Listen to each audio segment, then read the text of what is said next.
menguraikan penyusunan pertimbangan bukti elektronik. Volitifnya bukti elektronik yang mudah.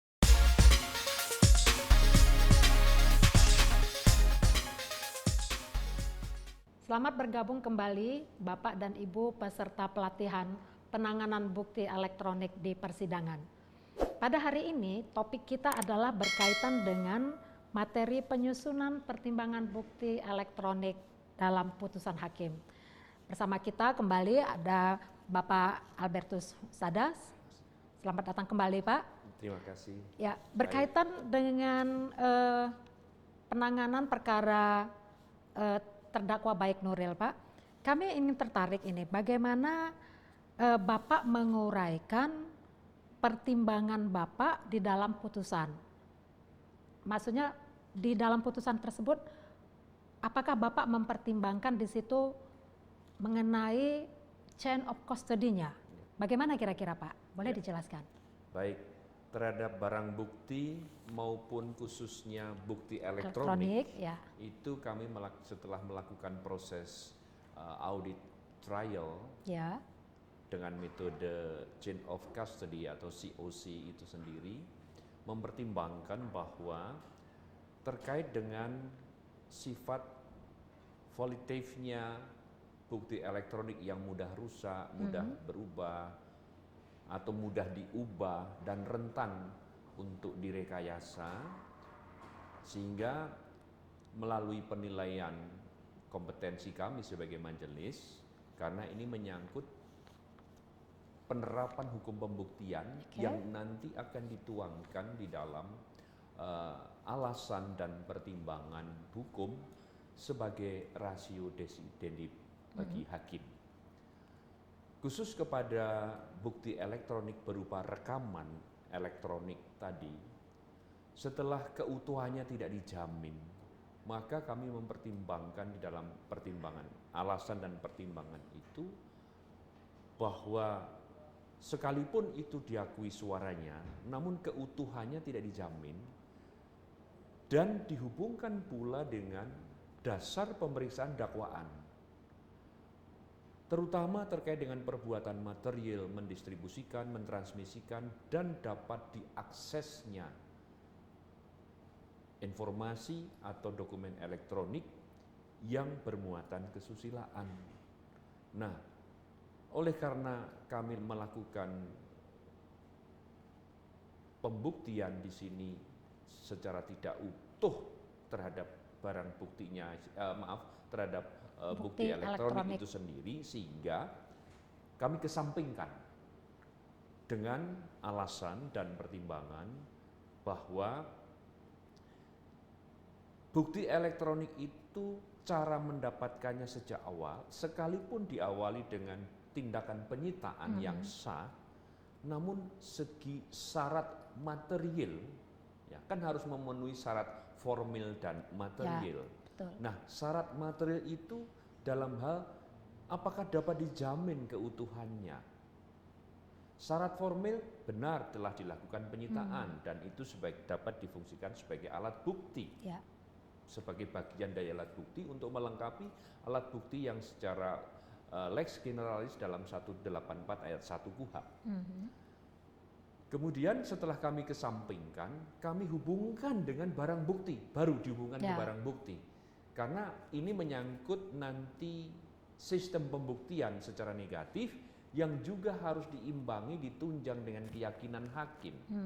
Nah, keyakinan hakim itu akan dibangun melalui audit trial ini, manakala juga kami mempertimbangkan barang buktinya sejumlah 5, yaitu fisik card yang berisi rekaman, ya, sebagai sarana menyimpan rekaman yang kemudian diunduh, sudah diekstrak, kemudian rekamannya sudah dipindahkan sebagai bukti elektronik. Kemudian laptop maupun handphone 2, handphone dari terdakwa itu yang melalui kabel data dicolokkan untuk memindahkan, sehingga terkait dengan bukti elektronik berupa rekaman itu semula dari handphone milik terdakwa berpindah ke saksi Imam Mudawin di dalam laptop yang juga disita sebagai barang bukti. Nah, ketika terhadap barang bukti itu yang merupakan sumber untuk mengunduh rekaman sebagai bukti elektronik, ternyata keabsahannya kami melakukan autentifikasi terhadap ini. Ternyata bagi penyidik sendiri ragu bahwa penyidik pada Polda Nusa Tenggara Barat meminta forensik digital dari ahli dari Direktorat Cyber di Markas Besar Polri di Bareskrim. Ternyata hasil kesimpulan yang didapat adalah bahwa terhadap bukti elektronik yang berkaitan dengan difungsikan sebagai barang bukti 1, 2, 3, 4, 5 itu tidak menggambarkan pokok laporan bahwa itu berkenaan dengan persoalan muatan kesusilaan, rekaman elektroniknya. Coba saya potong sedikit Ya. Pak, jadi berarti sebenarnya hasil dari laboratorium itu bukan mengenai masalah keabsahannya ya, Ya. bahwa ini setelah ada berubah, Ya. bahwa ini pemindahan dari rekaman suara itu dilakukan oleh orang yang Ya. kompeten untuk Ya. itu, tidak langsung berkaitan dengan Betul. itu ya saat itu ya Pak ya. Ya.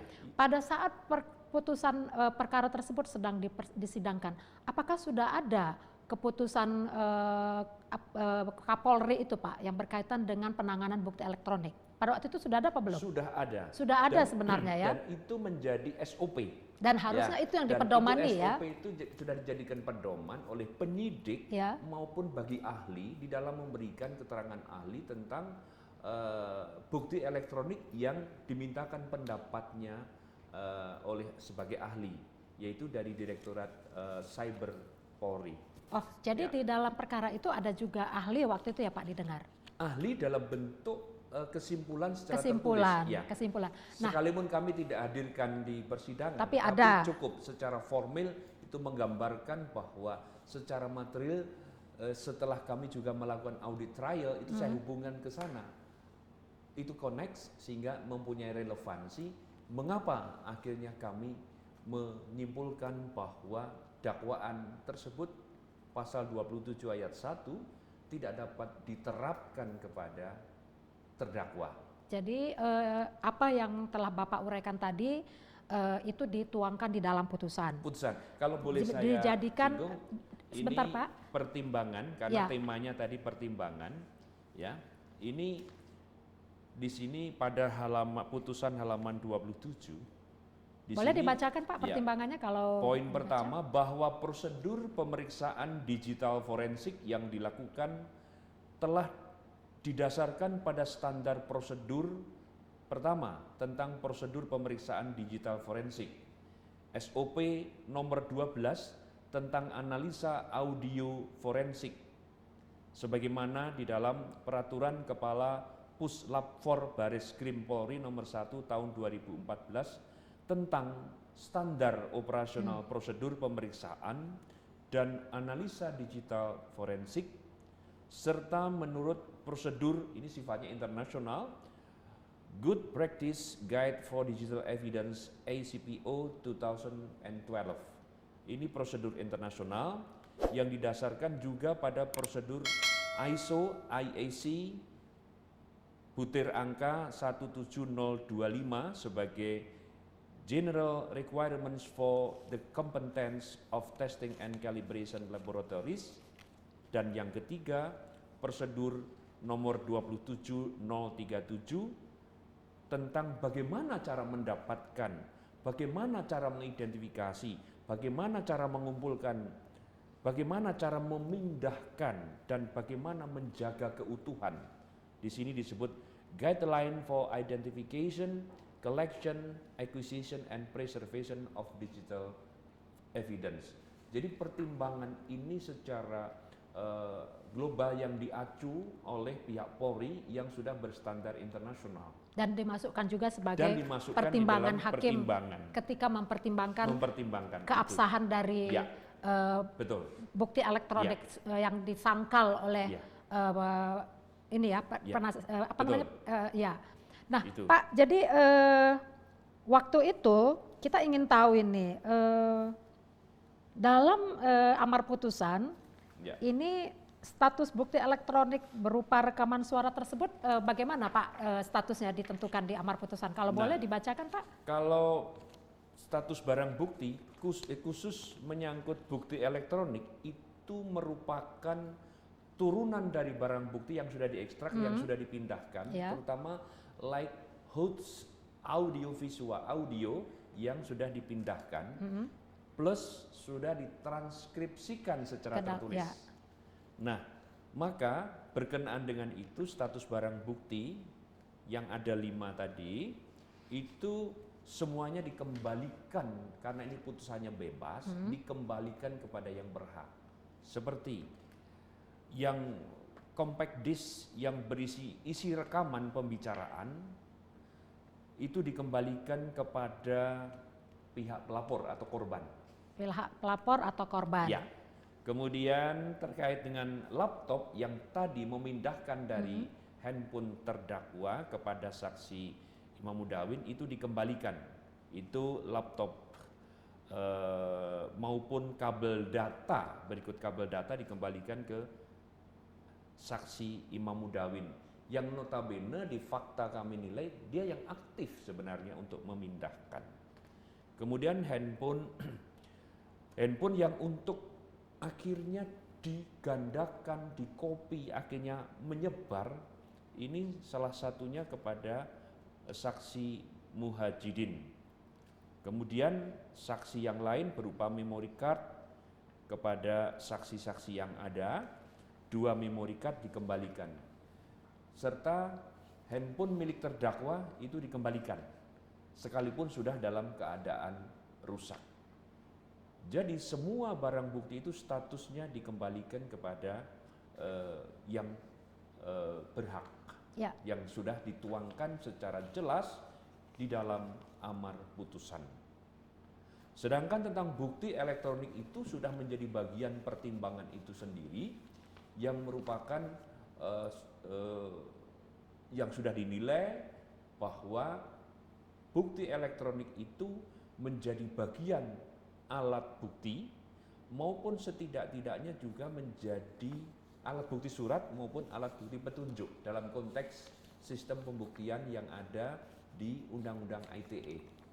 Begitu. Oke, jadi begini Pak, memang masih debatable ini. Ada satu pemikiran bahwa informasi elektronik atau dokumen elektronik itu dia merupakan juga suatu hak milik kebendaan.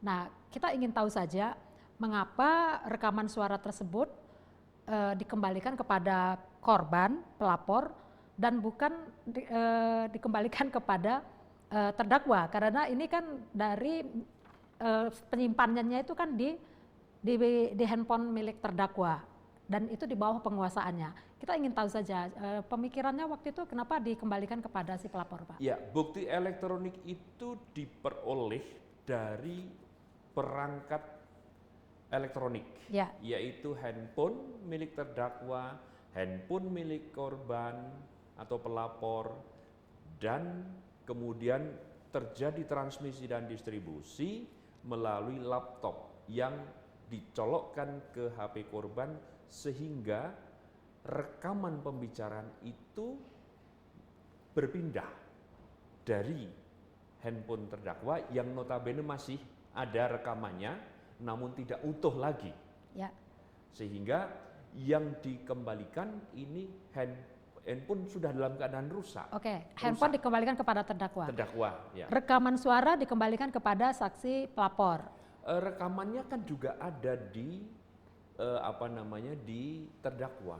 Kan sumber utama yang alat merekam adalah milik. Benar Pak, tapi kan yang dihadirkan di persidangan itu kan adalah hasil ekstrak rekaman hasil ekstrak dari handphone milik terdakwa yang dilakukan oleh pihak ketiga melalui laptopnya yang kemudian diambil oleh penyidik sebagai bukti di persidangan tersebut. Nah, kita hanya ingin tahu karena memang ini masih debatable, apakah ini bukti elektronik berupa rekaman suara di kasusnya Baik Nuril tersebut merupakan hak milik kebendaan dari baik Nuril atau menjadi hak milik kebendaan milik dari si saksi korban. Ya. Nah, kenapa dikembalikan kepada saksi korban? Nah, kita ingin tahu apa alasannya dan apakah itu dipertimbangkan di dalam putusan Bapak, mengapa dikembalikan kepada korban? Nah, dikembalikan, kami konsekuensi bahwa dakwaannya itu tidak dapat diterapkan sehingga akibat hukumnya adalah putusan bebas. Bebas murni karena tidak terpenuhinya unsur delik dari pasal 27 ayat 1 yang didakwakan karena dakwaannya tunggal. Kenapa tidak dilampirkan saja di dalam berkas perkara, Pak? Yang dilampirkan itu adalah dalam bentuk tulisan yang sudah transkripsinya tadi, yang ada dilampirkan. transkripsinya, yaitu yang asli dalam bahasa Sasak kemudian diterjemahkan ke dalam bahasa Indonesia, itu tetap ada di dalam berkas perkara. Itu. Baik Pak, terima kasih atas bincang-bincangnya kali ini, sungguh sangat bermanfaat bagi kita berkaitan dengan penanganan bukti elektronik di persidangan. Demikianlah Bapak dan Ibu peserta pelatihan penanganan bukti elektronik di persidangan. Atas bincang-bincang kita pada hari ini, kita mengucapkan terima kasih kepada Bapak Albert Susada. Semoga bermanfaat bagi kita semua. Terima kasih, sampai jumpa kembali.